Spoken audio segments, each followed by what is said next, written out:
I'm Dr. Mona Gohara. I'm a dermatologist in New Haven, Connecticut. Welcome back to another great episode of Dear Derm. Today we're going to answer all your questions about hair loss.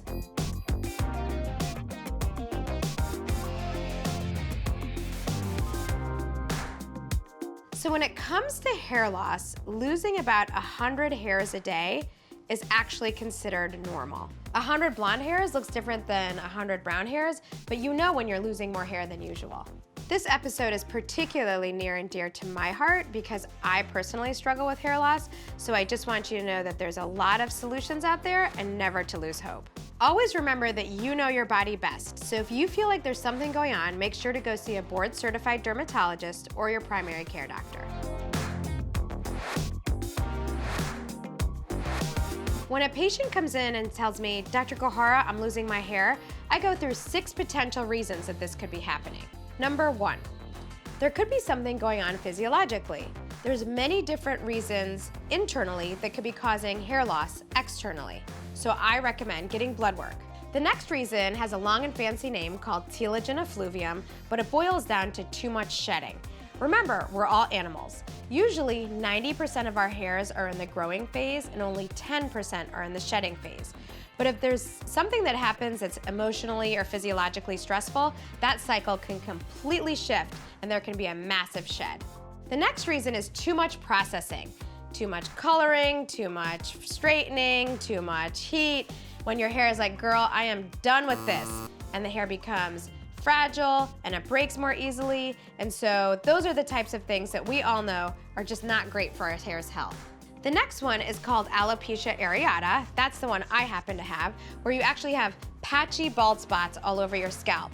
You can have thinning eyebrows, you can have thinning eyelashes, and even thinning body hair. Nobody really knows why it comes about, but we know that it's an autoimmune condition, meaning that for some reason, our immune system thinks that our hair is bad and just doesn't belong there. And then of course, there's the it's just that time of your life situation where your hair begins to thin because of perimenopausal hormonal fluctuations. And then the last reason is there a medication culprit? Is there a medication that you may be taking that's causing your hair to thin or be damaged and fall out more easily? Some of the most common culprit medications for hair loss include acne medications, antidepressant medications, or even the birth control pill. So I know how scary it is, like I said earlier, from a personal experience to lose hair. When I first started losing my hair, I completely freaked out. It's scary, but I want to emphasize here today that I don't want you to panic. I want you to know that number 1, you're not alone. Number 2, there's a lot of solutions.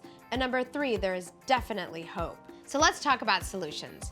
If you're having perimenopausal hair loss or hair thinning, which is called androgenetic alopecia, products such as minoxidil, which are found in brands like Rogaine, can help to thicken the hair.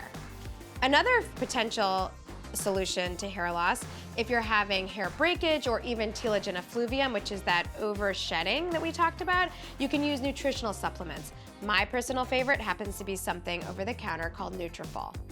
If you have alopecia areata, which is what I talked about having with the patchy bald spots on your head, your dermatologist may recommend topical medications such as topical steroids or actually injections into the scalp. Don't panic, they don't hurt that much and they're a lifesaver, trust me, take it from me. And then there are new and novel treatments like things called PRP, which you may have heard of.